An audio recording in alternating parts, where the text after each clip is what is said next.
tervist ka minu poolt kõikidele, kes on kaugemalt tulnud ja lähemalt tulnud.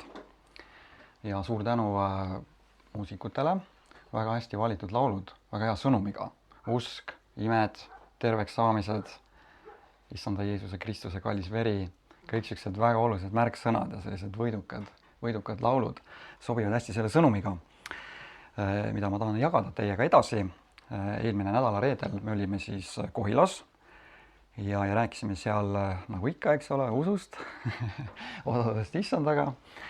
Aga ma olen seda ikka mitmed korrad öelnud, et miinimum, kuna inimene parimal juhul võtab vastu 1/3 sõnumist, siis esimesel korral siis sa pead miinimum vähemalt 3 korda rääkima sõnumit. Aga nii et ära imesta, kui ühte sama sõnumit võib-olla räägitakse mitmeid kordi. Ja teine asi, mis on see, et Jeesus ütles, et õnnis on inimene, kes minust ei pahandu. Teate sellist kirja kohta evangeeliumis? Vanemad usklikud teavad. Et kui sa kuuled jälle seda sama sõnumit ja vahest võib-olla sa kuuled hästi lihtsat sõnumit, siis issand ütleb sulle, õnnis oled sa, kui sa ei pahandu. Ja Ilmutuse raamatus on seal öeldud niimoodi, et õnnis on see, kes loeb.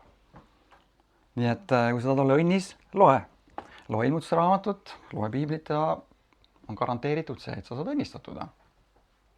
See ei ole see, mida mina ütlen, see on see, mida piibel ütleb. Ja me oleme väga tänulikud Jumalale selle eest, et me oleme tõesti saanud koguneda siia ja Raili on oma maja uksed avanud ja siin ma vaatan väiksed ümbermuudatused, siin on ta mingi puldi ehitanud ja väga tubli. Oleme väga tänulikud Railile selle eest ja muidugi Merike meie keskel siin, Jumala õnnistuse.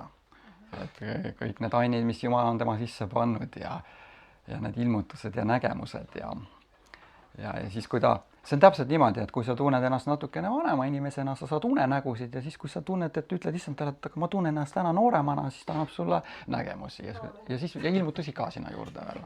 Ja. Et see on pühavaimu keel, eks ole, et kui püha vaim liigub, nii nagu Merike just rääkis siin, et Jeesus ju rääkis pühast vaimust, ta ütles, ta on nagu tuul. Kui paljud teist on tuult näinud? Ma arvan, et ükski käsi ei tõuse, näed. Mul on õigus, ükski käsi ei tõuse. Aga sa võid kuulda häält. Ja täpselt sama on Jumalaga, püha vaimuga. Et sa võid kuulda häält, kui ta räägib. Aga sa pead olema avatud sellele. Kui sa mõtled muudele asjadele, et millal see palgapäev ükskord tuleb, jälle maksid nii vähe valka mulle, mida iganes. Autol on vaja suverehvid alla panna, jälle läheb seal mingi raha välja, ta. Et siis sa oled kinni pühale vaimule, ta ei saa ilmutada sulle.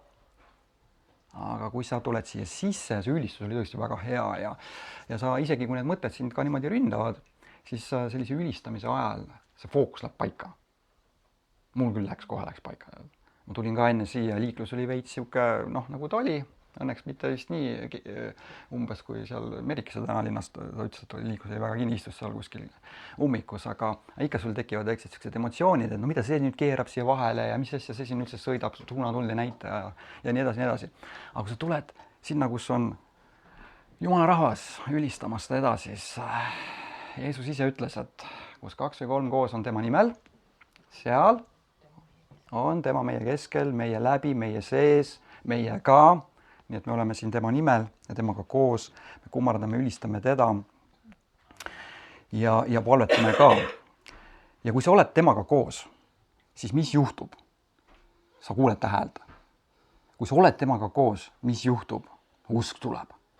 Sellepärast, et piibel ütleb, et usk tuleb siis, kui tema räägib ja kui sina kuulad.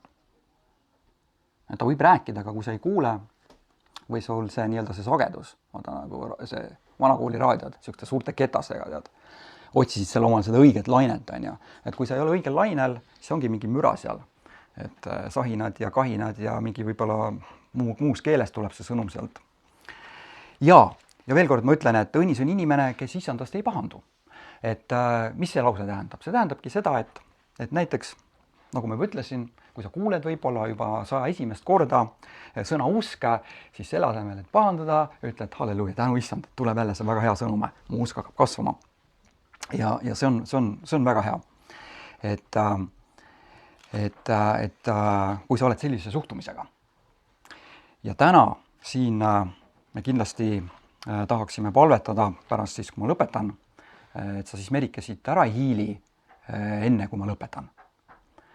tahaks kindlasti palvetada su pärast usupalvet ühes koos terve kogudus. Ja no ma tean jah, et vahest see Marta osa vaata, et tahaks minna sinna midagi tegema, tõstma, sättima. Et täna siis nagu ära vaikselt sealt uksest välja hiili, Anja. Nii. Aga nagu me siin nüüd juba kuulsime sõnumit Merikese suust, liigume siis Mattiuse evangeeliumisse ja räägime ühest teisest imelisest naisest natukene. Et täna pidime selliste naiste rahvaste lainel. Et noh, lihtsalt sõnum on selline. Et Jumal ei tee vahet isikute vahel. Amen.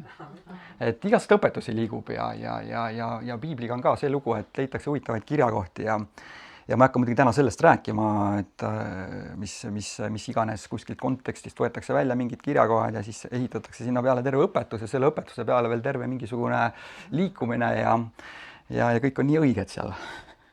Aga huvitav on see, et kui sa lähed nii-öelda issanda ligiolusse ja kui ta annab sulle vahest selle oma suurest heldusest ja armust, annab sulle selle kogemuse, et olete kindlasti kuulnud, Merike on rääkinud sellest kogemusest, kui ta on seal trooniruumis olnud ja ma olen ka paar korda elus seda kogemust saanud. Et see on väga huvitav asi, et kui sa tõesti lähed tema lähedusse, no Jumala vaim on siin ja sa tunned teda. Aga kui ta annab sulle selle erilise sellise kogemuse, et sa kas võetakse kehast välja või võeta kehast välja, aga saad selle erilise taevaliku kogemuse, siis üks huvitav asi, mis sinuga juhtub, seal on see, sa unustad ennast ära. Et kui sa lihtsalt nagu, oled nii-öelda siin maa peal inimene nagu sa oled, on ja siis sa mõtled, et okei, et siin näed, jutlustaja räägib, et Jumal kuuleb ja vastab palvetele ja siis sul on igasugused mõtteid peas. Ja eriti veel, kui sa koju lähed ja autos sõidad ja mõtled, et ma tahaks tead reisima minna ja tahaks lastele seal ilusat elu ja nii edasi. Ja sul on igasuguseid toredaid mõtteid peas. Aga kui sa satud sellesse, issanda nii-öelda sellesse raskesse ligiolusse, et see on see, mida heebrea keeles Jumala au tähendab, see raske ligiolu.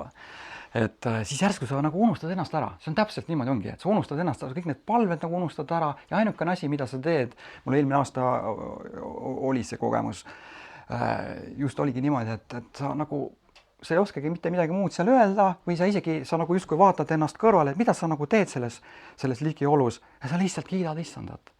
Lihtsalt kiidad issand, ütled, issand, sina üks ja ainult sina oled kõige imelisem olend üldse. Kuidas see üldse on võimalik, et ma olen olnud sinust eemal? Ma tahan olla lihtsalt sinu jalgade ees. Ja lihtsalt katsuda võib-olla sind ainult sinu jalgu. Juba see on nii suur au, et saaks ta varvaid katsuda. Et tema ligiolus on selline majesteetlikkus. Ja kui te laulsite seda laulu, mida sina laulsid, see sellel hetkel, kui me laulsime ta laulu, siis ma kohe tundsin, kuidas see sarnane ligiolu hakkas nagu vaikselt tulema siia sellesse ruumi. Ma ei tea, kas sa tundsid seda, aga ma usun, et tundsite oma südames seda, sest et sinu vaim on see, mille kaudu sa tunned teda. Kuna me, täna siis ma ei hakka väga pikalt siin rääkima, sellepärast, et pikkad jutlustega ongi niimoodi, et kes neid jõuab kuulata. Ja tulles veel korra tagasi selle juurde, mida Jeesus ütles, et õnnis on inimene, kes minust ei pahandu.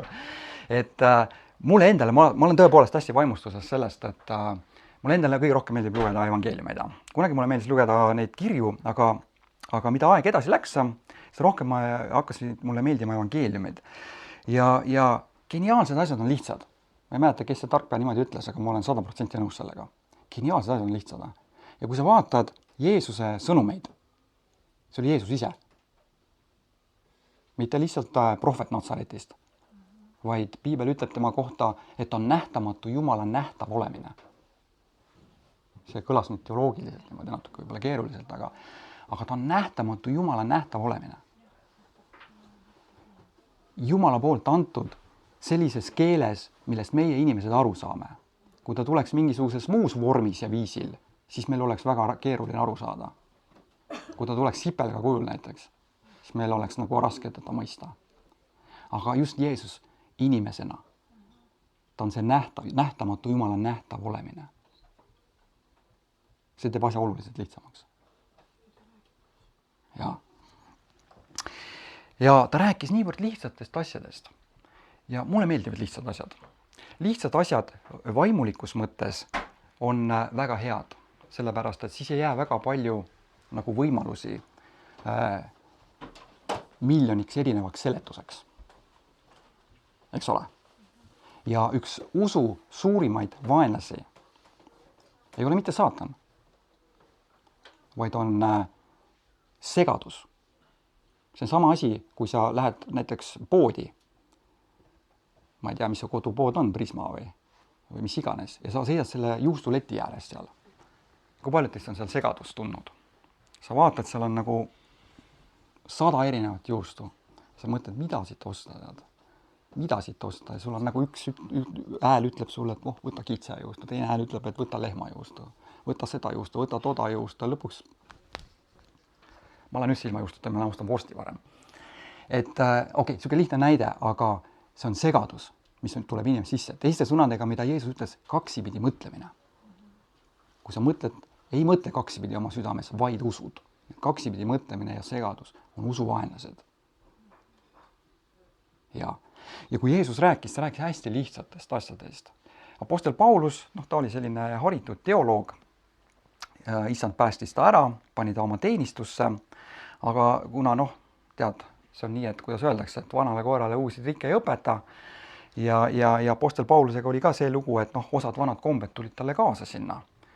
Ja siis pärast ju Peetrus kirjutab oma kirjas, et need Apostel Pauluse, ta isegi ütleb, mitte Apostel Paulus, ütleb, et meie armas vend Paulus seal.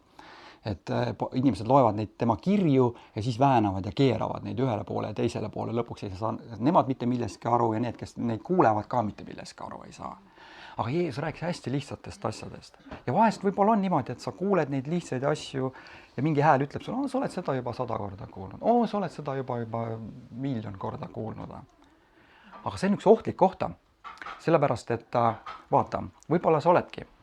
Ja see on väga tore, et sa oled.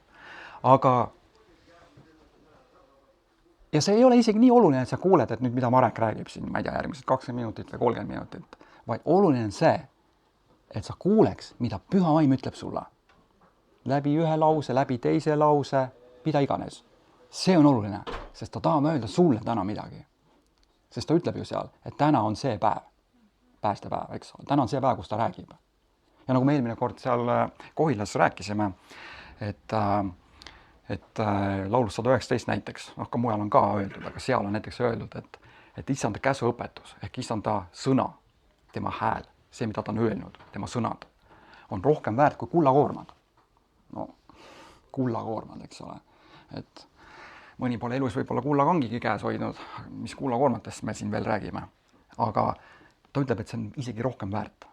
Sest et kullakoormad, kui sa oled olukorras oma elus, kus sa oled täiesti lootusetus olukorras inimlikult, siis kullakoormad ei aita sind. Kui sind on tabanud surmahaigus ja sa oled kõik teinud, et mitte sellesse surra ja arstid tõstavad käed üles ja kullakoormad ka sind enam ei aita. Aga kui selles hetkes issand ütleb sulle, sa saad terveks, siis sa saad terveks. Kui keegi teine ütleb, siis sa ei saa. Aga kui issand ütleb, siis sa saad. Ükskõik, mis olukorras sa oled. Ükskõik, mis olukorras sa oled. Aga vaatame Mattiuse evangeeliumis siis. Siin on nüüd naisega meil tegemist. See on 15. peatükk ja salmist 21. See on mul ka üks lemmik kirjakohti ja palju lemmikuid kirjakohti ja see ongi niimoodi igalt poolt, kus sa piibli lahti teed, ongi kohe su lemmik kirjakohta. Et ma ei tea, võib-olla need suguvõsa nimekirjad ei ole, aga kuskilt teed lahti ja siis, kui sa oled avatud ja palves loed piiblit ja sa hakkad järsku aru saama, et see on see, mida ta tahab öelda siin. Jälle järgmine lemmik kirjakoht. Aga okei, salmis 21. Ja siin räägitakse ka ühest imelisest naisest ja tema imelisest usust. Ja naised ongi vahest palju imelisemad oma usuga. Ja Jeesus tuli sealt ära ning läks Tüürose ja Siidoni rajadesse. Nüüd, see ei olnud enam Iisrael. Ja vaata, neist paigust väljus Kaanania naine. See kisendas ning ütles talle, issand, Taaveti poeg, halasta mu peale. Kisendas, hüüdis kõva häälega. Mu tütart vaevab kuri vaim hirmsasti. See on see on emadus, eks ole, kõik oma laste nimel. Lähen läbi tule, vee ja vasktoruda, kõik oma laste nimel. See on emadus, eks ole. Ta läks Jeesuse juurde. Salm 23. See on üks hästi huvitav salm nüüd, kuula seda. Aga ta, kes ta, Jeesus, ei vastanud temale sõnagi. Ma ei tea, kas sa oled kunagi mõelnud selle salmi, sa oled kindlasti alati kuulnud ja ma ka enne rääkisin siin seda, et Jumal vastab ja Jumal kuuleb ja kõik nii edasi ja kõik nii tagasi. Aga siin on salm, mis ütleb, aga ta ei vastanud temale sõnagi. Nüüd, kõik need lood siin evangeeliumites ei ole ju kirjutatud meelelahutuseks meile. Et me oleme siin usklikud ja me siin viina ei joo ja vorsti peale ei hammusta, et siis meil on teine meelelahutus. Loeme neid toredaid selliseid lugusid siin ja oleme rõõmsad. No ei ole niimoodi ju. Et muidugi loeme ja loomulikult usume ja oleme rõõmsad ka. Aga iga see lugu, see on ilmutus taevast, iga sellel lool on mingi mõte. Et õpetada. Mäletate, Paulus kiri Timoteosele, teine kiri ütleb seal niimoodi, et kõik kiri on Jumala vaimu poolt sisendatud ja on kasuks. On kasuks. Nüüd, ma ei tea, kuidas sinuga on, aga siin on öeldud, et aga ta ei vastanud temale sõnagi. Nüüd, ma küsin su käest küsimuse. Kas oled oma elus olnud olukorras? Sa oled palvetanud ja vastust ei ole. No ei ole vastust. No palvetasid, ei ole vastust. No mis iganes sa palvetasid, siis ei ole vastust. On sul siuke kogemus, jah? No meil kõigil on ja mul ka palju kordi. Ei ole vastust. Ja siis, kui seda vastust ei ole, mis siis juhtub? Siis hakkavad tulema hääled. Okei, sa ei kuule võib-olla hääli. Kui sa hääli juba kuulma hakkad, siis on, ma arvan, juba viimane aeg hakata Valdiski maantee poole sõitma. Aga selles mõttes hääled, et mõtted tulevad. Mis ma ütlesin, mis on usuvaenlane? Segadus, kaksipidi mõtlemine, mõtted hakkavad tulema. Jumal ei kuule sind, ta ei vasta sulle, see probleem, too probleem, sa oled patune, sa ei ole piisavalt õige, mis iganes, seal on nagu erinevaid miljon versiooni, mis hakkab sulle pähe tulema, kui ta on vait. Aga miks ta oli vait? Nüüd, see olukord, kui on vaikus, ei pruugi tähendada seda, et midagi on halvasti sinuga. Kuna selles loos me näeme siin, et see ei olnud üldse teemaks. Ja vahest võib olla niimoodi. Laulude raamatus on öeldud, et kui Taavet kirjutab seal, et kui ma oleks näinud pattu oma südames, ei oleks issand mind kuulnud.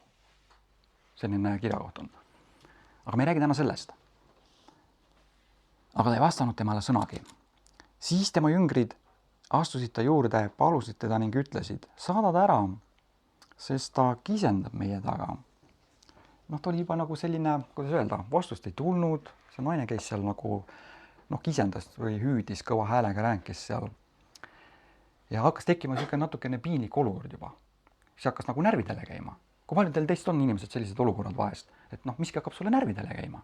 Kaua võib, eks? See oli ka situatsioon seal ja jüngrid, lõunamaa rahvas, Iisrael, kui paljud teist on käinud seal Vahemere ääres või kuskil, seal on siuke temperament. Jaa. Mitte nagu eestlased, et ütled 10 korda ja siis ta võib-olla reageerib 2 tunni pärast. Kes on ettevõtjad, kes on natukene võib-olla veits ülemused elus olnud. Teate ju, vaata, ütled niimoodi 1 korra ja siis sa tead, et sa pead vähemalt 10 korda ütlema ja mulle sai väga rutu selgeks, et ma pean kogu aeg rääkima. Et ei ole niimoodi, et sa räägid 1 korra ära, sa lähed sellise usuga, sa räägid inimesele ära. Sa vaatad talle silma, tal on selged silmad, noogutab ja on nõus. Ja sa saad aru, et ta sai aru. Ja järgmine päev ta teeb ikka seda sama asja. Ja sa mõtled, miks ta nagu aru ei saa? Ma rääkisin ja räägid uuesti. Ja ma ei tea, kuidas teiega kogemus on, aga mul oli 4 kohvikut ja 1 restoran. Ma pidin peaaegu, võib-olla see on natuke liialdus, et ma iga päev pidin rääkima, aga ma pidin niimoodi regulaarselt kogu aeg rääkima inimestega. Neile jälle midagi meelde tuletama, et näete, meil on siin kohvik, et puhas peab ju olema, eks ole, inimesed tulevad ja nii edasi. Et kogu aeg oli vaja rääkida seda. Et mis tea, me oleme inimesed, eks. Nii. Ja mõni on natukene lühema süütenööriga ka. Ja siin ka jüngrid hakkasid seda asja siin nagu üle võtma. aga nüüd hakkas Jeesus rääkima. Ent tema kostis ning ütles, mind ei ole läkitatud muude kui Iisraeli soo kadunud lammaste juurde. Teiste sõnadega, mis ta ütles, oli see, ja kui sa loed seda paralleelkirja kohta Markuse evangeeliumis, siis piibel ütleb seal niimoodi, täiesti selge sõnaga ütleb, ma olen vaadanud erinevaid tõlkeid. Ta ütleb seal, et ta ei tahtnud, et keegi saaks teada, et on seal paigas. Nüüd, see oli Jeesus, Jumala tahe. Jumal ei tahtnud, et keegi saaks teada ja mingi naine hakkas seal peale käima. See oli see situatsioon seal. See ei olnud Jumala tahe isegi, mitte. Ja Jeesus ütleb ka, hakkab ütlema, et näete, et minu missioon on hoopis midagi muud, eks ole. Minu missioon on Iisraeli juurde minna ja kadunud lambaid otsida kõigepealt. Ta nagu ütles ei teiste sõnadega. Noh, niimoodi, mitte lihtsalt ei, vaid ta nagu natukene põhjendas seda olukorda. See on juba väga tore. Kui lihtsalt öeldakse ei, siis see natukene, võib-olla vahest, oleneb jälle inimese närvikavast, aga kui see lihtsalt öeldakse niimoodi, ei saa siia sisse või ei saa seda või ülemus ütleb sulle, ei saa palka juurde näiteks. Ma mäletan, ka inimesed tulid seal küsima ja siis ma ütlesin neile niimoodi, et ma ei öelnud ei neile. Olenes ka muidugi, kuidas nad küsima tulid. Aga ma siis küsisin vastu, et okei, et tahad palka juurde saada, aga mis mina sellest saan? Ja siis mõned sellised nutikamad ütlesid, okei, ma olen valmis seda veel tegema ja seda veel tegema. Ja siis nad üldiselt said seda, mida nad tahtsid. Nii et väga hea, kui sa seletad asju, eks ole. Alati ei jõua muidugi seletada. Aga Jeesus siin seletas ja see on väga tore. Et see on ka üks selline hästi oluline nagu mõte siin selles kirjakaos. Et ma ei tea, kuidas sinuga on. Meil inimesed on erinevad. Et mõni tahab rohkem rääkida ja mõni ongi selline vaikne, ütleb võib-olla vähe sõnu. Aga mulle meeldib issandaga rääkida, suhelda. Kui mul on mingi teema, mingi küsimus, siis ma räägin temaga nii kaua, kuni ma saan vastuse. Ja see ei ole niimoodi, et sa võib-olla mõtled, et okei, et seal jutlustajad tulevad ja ütlevad, oi, Jumal ütles seda, Jumal ütles toda ja justkui jääb selline mulje, et kogu aeg käib mingi selline nagu pidev vestlus käib ja kogu aeg kuulevad ja küll on neil ikka tore, aga näe, mina siin pole midagi kuulnud. Juba 3. kuu läheb ja ikka mitte midagi, vaikus. Et ei, see nüüd ei ole niimoodi. Aga ma ütlen ühte asja. Kui sa suhtled temaga aktiivselt, ta suhtleb sinuga aktiivselt. Ja kui sa oled saanud mingisuguse vastuse, mis on võib-olla liiga lühike sinu jaoks, siis nagu siin selles loos sa näed, et issand võib anda sulle seletuse. Sa võib-olla ei saa aru, võib-olla ütleb sulle, et sa tahad kangesti minna näiteks kuskile, ma ei tea, reisima või õppima välismaale või mis iganes, uue töökoha omale leida või näiteks missionäriks minna. Ja sa tunned enda sees Jumala vastust oma südames, justkui, et sa ei pea seda tegema. Nii. Ja tore on muidugi, kui sa selle koha pealt ütled, et okei, issand, yes, boss, sina oled boss, sina ütled ja mina teen, mis sina ütled. I am here to command. See on väga hea suhtumine. Aga vahest on nii, et sa tahaks nagu natukene selgitus sellele olukorrale, et miks ma ei võiks sinna minna või miks ma ei võiks seda teha. Ja küll on tore siis ju uskuda ja teada, et issand on armuline, ta võib anda sulle seletuse. Et miks see olukord on selline, eks? Ja kui ta seletab, selle võrra sul usk kasvab. Sest iga kord, kui ta midagi ütleb sulle isiklikult vahetult sinu südamesse, usk kasvab. Usk kasvab.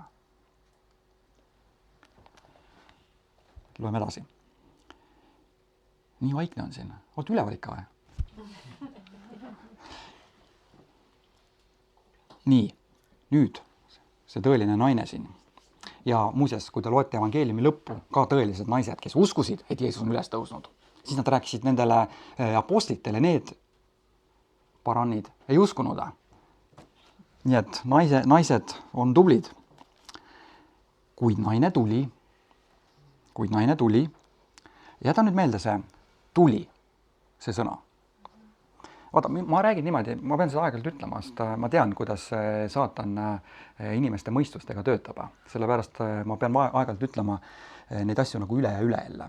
Kui ma räägin niimoodi siit midagi, õmblen niimoodi, nagu lapitekija. Et see on hästi oluline, et sa kuulad seda, mida Püha Vaim sulle ütleb. Kuid naine tuli. Pane tähele, ta kõigepealt tuli, eks ole. Nüüd teine asi. Iga see sõna on hästi oluline siin. Kummardas teda. See on hästi oluline sõna sinu suhetes issandaga. Nüüd, mis see tähendab kummardama? see tähendab seda, et ta tuli ja kummardas. Idamaades üldiselt, noh, näete ise moslemeid näiteks ja noh, nendel on selline, nad austavad Jumalat ja siis nad kummardavad ehk heidavad maha.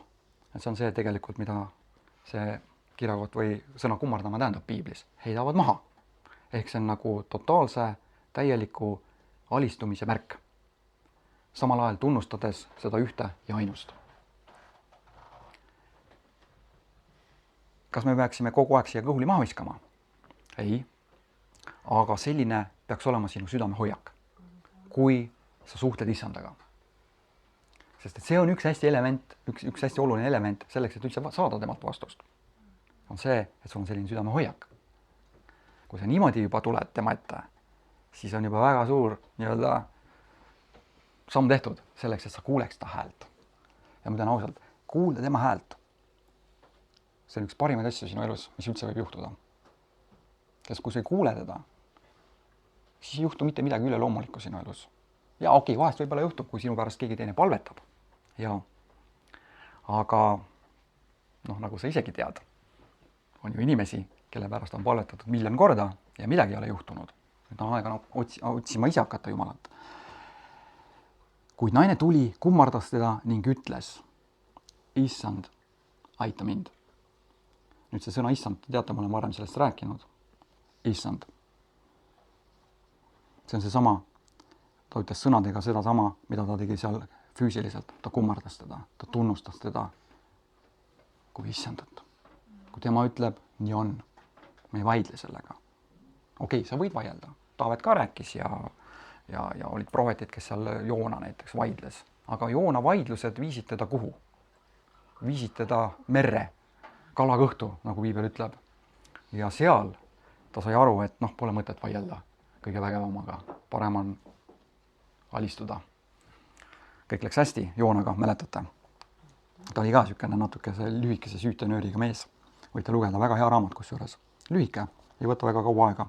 Läbi lugeda väga palju õpetlikku. Issand, aita mind. Naine tuli oma tütrekese pärast. Ma ikka imetlen oma naist, imetlen naisi, kes tõesti, kellel on lapsed. Nad on valmis kõike tegema. See on tõesti, mehed ka, me saame nagu õppida seda naiste pealt, et see, kuidas nad lähevad läbi tule ja vee. Väga imetlusväärne. Nii, ja see naine ka samamoodi. Milles tema usk väljendus, aga tema kostis ning ütles, ei ole ilus võtta laste leib ja heita koerukeste ette. No, mis sa mõtled nüüd sükse lause kohta? Ei ole ilus võtta laste leib ja heita koerukeste ette. Nüüd, muidugi, kui sa loed seda eestikeelset piiblita, siin on öeldud koerukesed. Ja ma uurisin natukene seda seal kreeka keeles seda. Ja tõepoolest, noh, mõned võib-olla mõtlevad ja võib-olla see tundub natuke selline, noh, imelikult nagu öeldud, et koerukesed, et millega me siin võrdleme, mingi koer olen sul siin või. Aga tegelikult see ei olnud üldse mingi selline halvustav sõna, vaid see oli pigem nagu selline, noh, väikene nunnus üle koeraka, teeb natuke niimoodi heleda häälega au. Et sa ju ikka talle niimoodi, kui ta tuleb seal, sibab ringi seal niimoodi laua juures, siis sa ju ikka talle natuke midagi annad. Suurte koertega ma olen tähele pannud, osad inimesed, kellel on suured koerad, no ma ei tea, kellel siin on, aga suurte koertega ollakse natuke teistmoodi. Noh, niimoodi laua pealt väga ei anta seal, sest noh, kui suur koer teada harjub sealt laua pealt söömas, ta käibki seal ise ka söömas võib-olla. Ja ma ei tea, noh, ütleme need, kes koeri peavad, et neil on mingi selline oma mõte sellega, et talitseda ja hoida neid suuri elukaid eemalt seal toidulaua. Aga no väikestele kuidagi ikka niimoodi nagu antakse, on ja? Noh, see pisike väike sulepall seal käib ringi, jookseb ringi seal, et noh, ikka natuke annab talle midagi. Et siin on umbes samasugune mõte, et need koerukesed ei olnud siin üldse mingisugune selline halvustav, vaid pigem see mõte siin on nagu selles, et see koeruke on ju ka tegelikult selle pere liige seal. Lihtsalt noh, tema kord süüa on pärast seda, eks ole, kui lapsed on söönud. Mõned võib-olla annavad enne koerale süüa, siis lastele. Ja kusjuures tegelikult, kes teavad juutide eludest midagi, noh, mina natuke tean, ma olen ka nendega seal üksjagu palju suhelnud ja läbi käinud, siis tegelikult juutidel on üks selline käsk oma koduloomade ja üldse oma loomade eest ka hoolitseda. Ja tegelikult isegi juutidel Talmudis ja neid isegi õpetatakse, et kui sa koju tuled, et siis kui sa näed, et sul on nagu koerakene seal väga niimoodi näljane või loomakene seal, et siis anna pigem talle enne, kui ise hakkas seal sööma. Nii et juutidel asi veel nagu keerulisemaks see elu tehtud neil. Siis ütles naine, jah, issand, ometigi söövad koerukesed raasukesi, mis nende isandate laualt langevad. Ehk teiste sõnadega ta ütleb seda sama asja, et koerukesed on ka pereliikmed, neil on ka tegelikult, nad saavad osa sellest, millest lapsed saavad osa. Ehk et ta jätkuvalt rääkis Jeesusega, ta jätkuvalt väljendas oma usku. Ta ei andnud alla. See on see kolmas asi, eks ole, mida sa õpid usu kohta, on see, et sa ei anna alla. Et kui on vaikus, sa ei anna alla. Sa ei hakka rääkima, okei, mis sa palvetasin ja midagi juhtunud. Näe, palvetasin terveks ei saanud, issand ei taha mind tervendada. Ma tean, meil kõigil on selliseid kogemusi. Isegi evangeeliumis on öeldud, et kõik haiged, kes toodi Jeesuse juurde, kõik said terveks. Aga evangeelium räägib ka seda, et ta ju läkitas välja oma nii-öelda jüngrid, andis neile meelevalla ja piibel ütleb väga selgelt, nad tegid palju haigeid terveks, mitte kõik, aga palju, seal on kasutatud sõna palju. Nii et me oleme inimesed, meil ei ole alati 100%, kõik tuleb, kukub, ei ole niimoodi. See on see, mida piibel räägib. Aga ometigi piibel ütleb, et tegid palju haigeid terveks. Ja see on väga positiivne, kas pole? See on hea uudis. Nii et üks asi usu suhtes, see on alla. Kui on vaikus eetris, see on alla. Sa ei hakka usmatust rääkima. Eks ole? Nüüd see ei tähenda ka seda, et sa peaksid nagu korrutama mingisugust mantrat. Et mul on see, mul on see, mul on see, mul on see, mul on see, mul on see. Et kuidas see oli, et isegi seisev kell on üks kord päevas või 2 korda ööpäevas, siis näitab õiget aega. Et sa ei pea seda ka tegema. Et hulluks võib minna väga mitmet moodi. Ja keegi ütles kunagi sükse nalja, et igaüks läheb hulluks omamoodi. Aga issandal on rohtu selle vastu ka. Aga mida ma öelda tahan, on see, et kui see vaikus on eetris, sa ei näe järgi. Sa suhtled temaga. Täpselt see, mida see naine tegi siin. Miks see oluline on? Sellepärast, et see naine ei olnud isegi juut mitte. Ta oli kreeklane. Ta oli pagana rahva seast. Tal oli ainult üks asi. Loota issand armu peale. Ta ei saanud tulla sinna mingisuguse. Iisrael oli lepingus issandaga. Seal oli väga selgelt öeldud, teed nii, saad seda. Ja nad on siiamaani väga tulised neid asju järgima seal. Ja nüüd nad tahavad ju Jeruusalemmas 3. templit ehitama hakata ja nad on seal juba, ma ei tea, ühesõnaga, ma ei teagi, mis sellest kõigest seal välja tuleb, aga nad on väga agarad, aga nagu apostel Paulus kirjutab Rooma kirjas, nad on küll väga agarad Jumala suhtes, aga mitte päris kõige õigemat tunnetust mööda. Nii et kui sa oled väga agar, aga mitte õiget tunnetust mööda, siis trust me, sa satud varem hiljem mingisugustesse sekeldustesse. Okei, see selleks. Vaatame edasi. Jah, issand, ometigi söövad koerukesed raasukesi, mis nende isandate laualt langevad. Nii jätkuvalt see usk rääkis Jeesusele selles osaduses, mis tal tekkis Jeesusega, kui ta rääkis ja kõnetas Jeesust. Ja pane tähele, kui ilus salm tuleb nüüd, salmis 28. Siis kostis Jeesus ning ütles temale, oh naine, ma ei tea, miks see siin ees on, aga nii on kirjas. Ma võin küsida muidugi issanda käest, et miks ta sulle ütles. Aga nii on kirjas siin, oh naine, su usk on suur. Nüüd, Jeesus ei öelnud mitte väga paljudele inimestele sellist asja, et su usk on suur. Aga sellele naisele ta ütles, oh naine, su usk on suur. Ja sellega asi ei lõppenud. Sulle sündigu nõnda, ja ma ei tea, kui sul on praegu piibel lahti, kuidas sina tahad.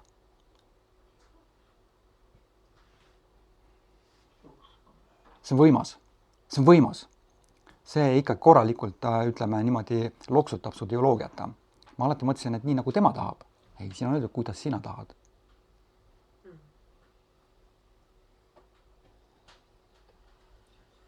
Ja mõtlen terve selle konteksti peale.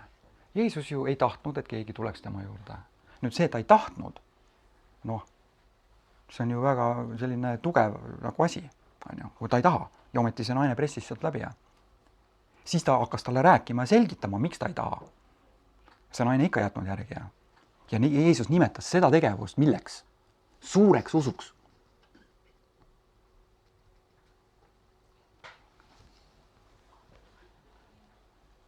Ja siis ta ütles, sulle sündigu nõnda, kuidas sina tahad. Teiste sõnadega, ja see on niimoodi, algkeeles ka, et vahest eesti keel ja muud keeled, noh, hiljemad tõlked, seal on igasuguseid veidraid tõlke nii-öelda versioone. Ja väga kindel ei saa olla, kõige parem muidugi, et issand ise ilmutab sulle, aga noh, kellel on nagu rohkem sellist huvi ja soovi ja tahtmist õppida, siis sa võid erinevaid tõlkeid lugeda, tänapäeval on ju super võimalust, et selle arvuti lahti ja sul on enamus piiblitõlked on sul saadaval seal.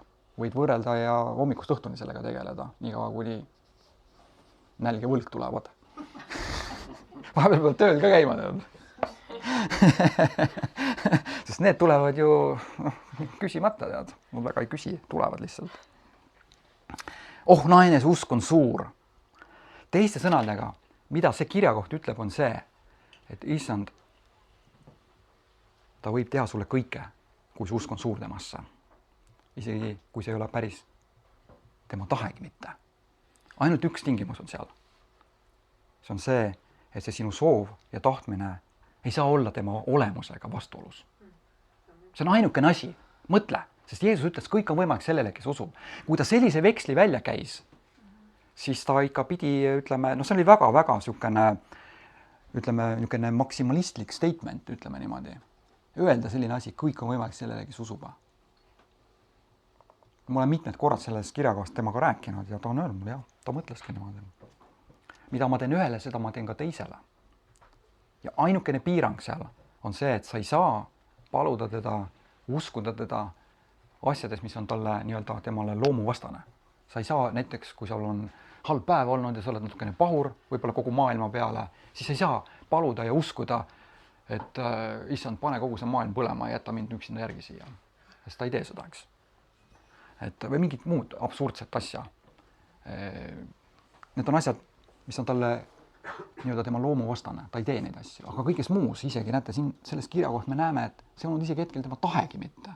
Ja ometigi see naine sai, mis ta tahtis. See on väga imeline kirjakoht. See on väga imeline kirjakoht. Ja kui ma mõtlen nüüd selle peale, et Merike ka eelmine kord seal rääkis Kohilas, et kui sa said selle ilmutuse, et meie keskel, noh, et Jumala tööd oleks rohkem ja kõike seda. Ja ma kohe mõtlesin selle peale, et kui jüngrid tulid Jeesuse juurde ja küsisid, et miks meie ei suutnud. Me oleme vahest sellises olukorras, me oleme inimesed, miks me ei suutnud. No me palvetasime midagi juhtunud. Me otsisime, issand, midagi juhtunud. Ja siis mis Jeesus ütles? Ta ütles ainult ühe asja. Teie väikese olematu usu pärast. Selle pärast. Ta ei öelnud seal midagi muud. Ta ei öelnud seal, et kuule, sa ei lõpetanud seal piiblikooli või midagi. Ta ütles teie väikese usu pärast. Ta ütles, aga mis ma siis teen, kui mul on väike usk? See väike usk võib kasvada. Ja sa võid õppida sellest naisest siin, mis ta tegi selleks, et tema usk kasvaks. Õpisid sa midagi? Kõnetas sind midagi? Ma arvan, et ma siin kohal tõmban otsad kokku, aga ma tahan ühe väikse kirjakoha veel lugeda. See on, peale Heebrea kirja tuleb mis kiri? See on Jakobuse kiri. See on väga hea kiri. Eelmine kord ma hakkasin sealt Peetrusest lugema ja mul oli suuri raskusi jätta vahele Jakobuse kiri. Sellepärast, et see on nii väga tore, hea kiri. Muuseas, Luterile ei meeldinud see kiri, kes teavad. Sest et Luterile ei meeldinud see, et usul peavad olema ka teod. Ja vaadake, ma räägin palju usust, eks ole. Usk on usaldus. See on pigem selline nagu passiivne, eks ole, natukene võib-olla. Sa usaldad teda. aga pane tähele, mida selles kirjakohas Jeesus ütles usu kohta, suure usu kohta. Ta ütles, see on seotud tahtmisega. Sinu tahe peab olema seal sees. Ja tahe on üks väga selline, tegelikult väga-väga tähtis asi. Ja tahe, ma korra peatun siin, see on hästi oluline asi tegelikult. Tahe on midagi sellist, ma täna mõtlesin selle peale ja selline paralleel tuli mu sisse, et usk on nagu auto. Väga lihtne nagu sõna on ju, auto. Kõik saavad aru, ütlen auto, sulle tuleb kohe visuaalis, sa näed kohe mingit autot, on ju. Kes iganes, mis iganes, aga 4 ratast ja autokujuline rool ja kõik see auto on ju. Aga tegelikult insenerid ja kes on autodega rohkem tegelevad, auto on väga üsnagi keeruline asi, seal on väga palju elemente selleks, et ta täidaks ühte väga lihtsat funktsiooni. Liikuda. Eks, liiklusseadus nimetab teda liiklusvahendiks või mootorsõiduk, liiklusvahendiks, sa liikud punktist A punkti B, liikusid täna kuskilt, eks ole, oma kodus siia Laitsesse. Aga see auto iseenesest, eks ole, kui teda lahti võtta, siis ta koosneb paljudest erinevatest elementidest. Ja ometi ta on nagu lihtne asi. Me kunagi ei mõtlegi nende elementide peale nii kaua vähemalt, kuni ta midagi katki ei lähe kuskilt. Siis me hakkame mõtlema. Aga iseenesest lihtne, teen ukse lahti, istun rooli, panen käima, sõidan. Usk on ka ühelt poolt hästi lihtne ja samas seal on palju erinevaid elemente, aga kui sa kõik need elemendid ilusti kokku paned, see hakkab tööle.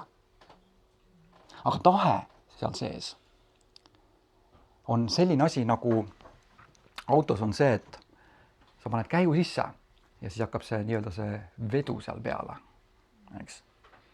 Tahe on see, et sa paned selle käigu sisse, ma tahan, paned selle käigu sisse ja kõik rattad hakkavad vedama. See on hästi oluline asi. Sa tahad seda. Tahad terveks saada. Tahad vastused Jumala käest saada. Nii nagu see naine. Ja tahe on alati seotud tegudega. Usk on seotud vastuvõtmisega. Tahe on alati seotud tegudega. Sa teed midagi. Pime Bartimeus, kui ta kuulis Jeesust ja hüüdis samamoodi nagu see naine, siis ta tegi midagi. Ja ma ütlesin, et jätke need märksõnad meelde, ta tuli, ta kummardas. Ta tegi midagi, sest ta tahtis, et tema laps saaks vabaks. Ta tegi midagi. Smith Wigglesworth, kes oli eelmise sajandi, 20. sajandi üks suurimaid usuinimesi üldse, teadaolevalt seal 14 surnut dokumenteeritud, kelle ta üles äratas. Ta käis kunagi kuskil mingisuguses koosolekul, ta käis 20 minutit mööda lava edasi-tagasi ja ütles ainult ühte asja. Usk on tegu. Ja ma arvan, et seal oli inimesi, kes pahandusid sellest. Sest kui mina hakkaks praegu käima siin 20 minutit, ma arvan, osad inimesed läheksid vahepeal tualetti tõenäoliselt. Et 20 minutit, see ei ole 2 minutit, see on 20 minutit. Ta rääkis edasi-tagasi, kõndis ja rääkis ainult ühte asja. Usk on tegu. Ja see on tähtis. Sest et miks Jumal seda rõhutab? Sest see on tähtis. Ja see pime Bartimeus, kui ta tõusis püsti, ta viskas oma kuue seljast. See oli tal tegelikult see märk, et ta on pime. Ta viskas ära, ta tegi midagi. See naine tegi midagi. Ta tuli Jeesuse juurde, ta kummardas ja ta rääkis temale oma usku. Ta tegi midagi ja ta sai vastuse. Aga ta sai vastuse. Ta ei läinud minema. Ta ei läinud lihtsalt, et ta tuli, kummardas, rääkis, keeras selja, läks koju vaatama, kas laps on terveks saanud. See oleks olnud fataalne viga. Vaid ta oli nii kaua seal, kuni ta sai vastuse Jeesuse enda suust. See on ülioluline. Ma ei tea, kuidas ma seda peaksin rõhutama. Äkki ma peaks hakkama tantsima, et see teile kohale jõuaks. Aga see on ülioluline, sest enne ei juhtu mitte midagi su elus. Sa võid kuulata igasuguseid toredaid juttusi, ükskõik kes tuleb siia rääkima. Kui sa ei kuule tema häält oma südames, mitte midagi ei juhtu sinu elus. Mina ei saa sind terveks teha. Mina ei saa sind õnnistada. Ma vaatan, kuidas ma iseendaga hakkama saan. Aga issand näeb sind ja issand saab. Ja see on hästi-hästi oluline. Jakobuse kirja 5. peatükk. Siin on selline tore salm 15, mis ütleb niimoodi. Ja usupalve päästab tõbise ja issand teeb ta terveks. No, oluline siin veel, oleks juba hea, eks ole, kui öeldakse, et ja usupalve päästab tõbise, see on ka juba hea, on ja. Aga ta ütleb seal, ja issand teeb ta terveks.